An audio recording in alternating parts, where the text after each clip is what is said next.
राधे राधे। आज मैं हमारे राधा रानी की कृपा से पवित्र राधाष्टमी की कथा बोलने जा रहा हूँ।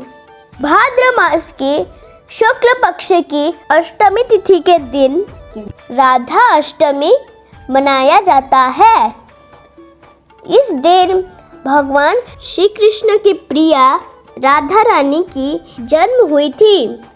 हमारे राधा रानी की नाम जो व्यक्ति एक बार लेता है उनके जीवन में आने वाले सारे बाधा मिट जाता है। राधा अष्टमी के दिन भक्त लोग पूरे श्रद्धा और भक्ति पूर्वक राधा रानी की पूजा करने से भगवान कृष्ण संतुष्ट होते हैं और हमारे जीवन में जितने भी बाधा क्यों ना आए सब मिट जाता है।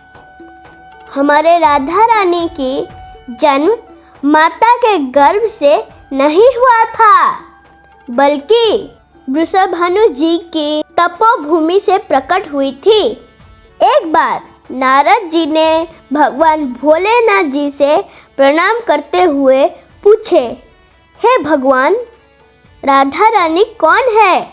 लक्ष्मी है या देवपत्नी? महालक्ष्मी है या सरस्वती है? कृपा करके बताइए। तब भगवान भोलेनाथ जी बोले हैं, नारद जी, मैं एक मुख से क्या बोलूं राधा रानी की महिमा? अनंत मुख से चाहूं तभी भी मैं सक्षम नहीं हूँ राधा रानी जी की महिमा बोलने में। तब श्री नारद जी बोले, हे प्रभु, मैं श्री राधा रानी की जन्म कथा सुनने चाहता हूँ। सब व्रत से राधाष्टमी श्रेष्ठ है। मैं उस व्रत के बारे में जानना और सुनना चाहता हूँ। तब शिव जी बोले, राधा रानी श्री कृष्ण भगवान के साथ गोलक में निवास करते हैं। एक बार राधा रानी गोलक में नहीं थी। उस वक्त भगवान श्री कृष्ण अपने एक सखी विराजा के साथ गोलक में विहार कर रहे थे। जब राधा रानी ने उन्हें देखे तब क्रोधित हो गए और भगवान के ऊपर डांटने लगे। ये देखकर कृष्ण भगवान के मित्र को बहुत बुरा लगा और वह राधा रानी को पृथ्वी पर जन्म लेने को श्राप दे दिए। श्राप मिलने के बाद राधा रानी सुदामा को राक्षस कुल में जन्म लेने का श्राप दिया। राधा रानी के श्राप के कारण सुदामा शंखचूड़ राक्षस के रूप में जन्म लिए। वह राक्षस भगवान विष्णु के अनन्य भक्त बने। राधा रानी वृषभानु जी के पुत्री के रूप में जन्म लिए, लेकिन राधा वृषभानु जी के पत्नी देवी कीर्ति के गर्भ से नहीं जन्मी। जब सुदामा और राधा रानी एक दूसरे को श्राप दिए तब श्री कृष्ण भगवान राधा रानी से कहे, आपको पृथ्वी पर देवी कीर्ति और वृषभानु जी के पुत्री के रूप में रहना है। वहाँ आपके विवाह प्रयाण नामक एक व्यक्ति से होगा। वह मेरा ही अंशावतार होगा और पृथ्वी पर भी आप मेरी प्रिया बनकर रहेगी। उस रूप में हमें वियोग सहना होगा।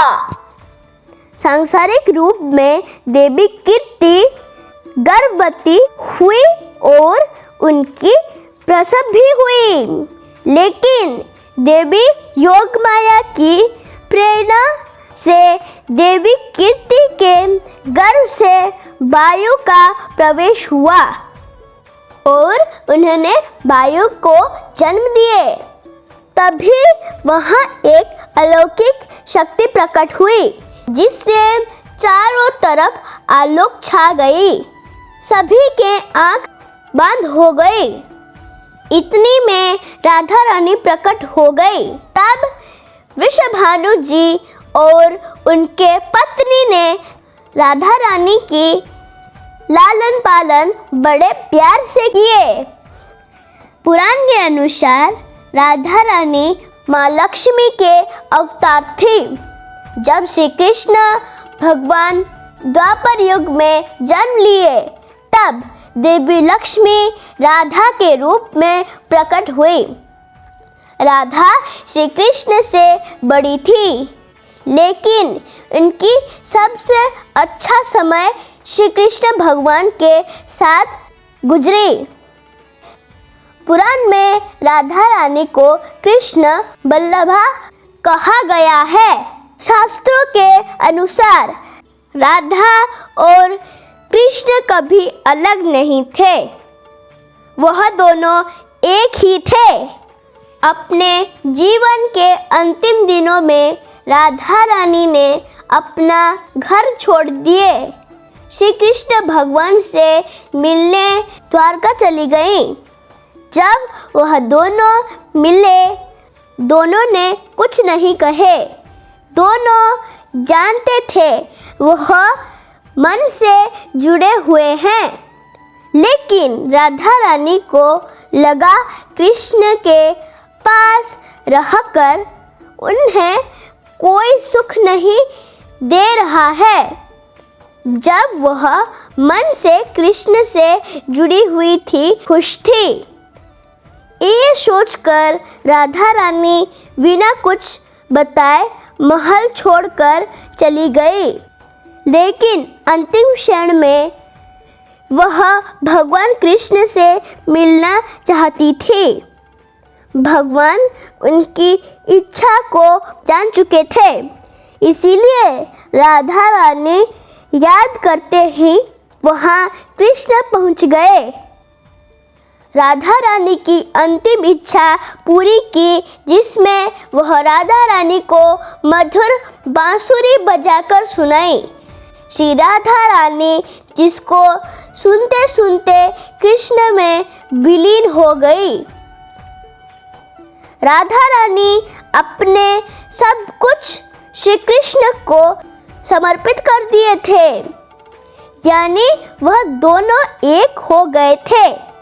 तीनों लोकों में राधा नाम की स्तुति सुनकर नारद जी चिंतित हो गए। अपने इस समस्या के समाधान के लिए वह भगवान कृष्ण के पास पहुँचे। तब श्री कृष्ण भगवान बुखार से तड़पते थे। तब नारद जी ने पूछे, भगवान क्या इस दर्द का कोई समाधान नहीं है?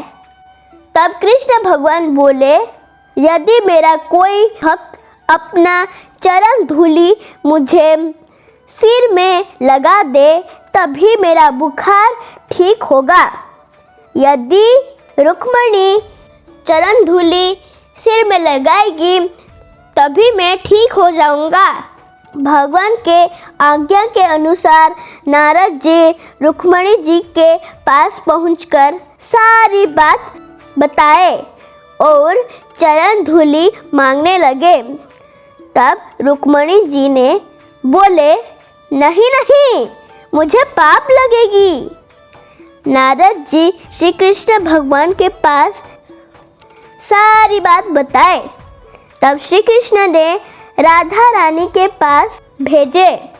राधा रानी जैसे ही सुनी कृष्ण भगवान को बुखार हुई, तब तुरंत ही एक पात्र में चरण धूलि दे दी और बोले, हे नारद जी, इसे तुरंत कृष्ण जी के सिर में लगाइए।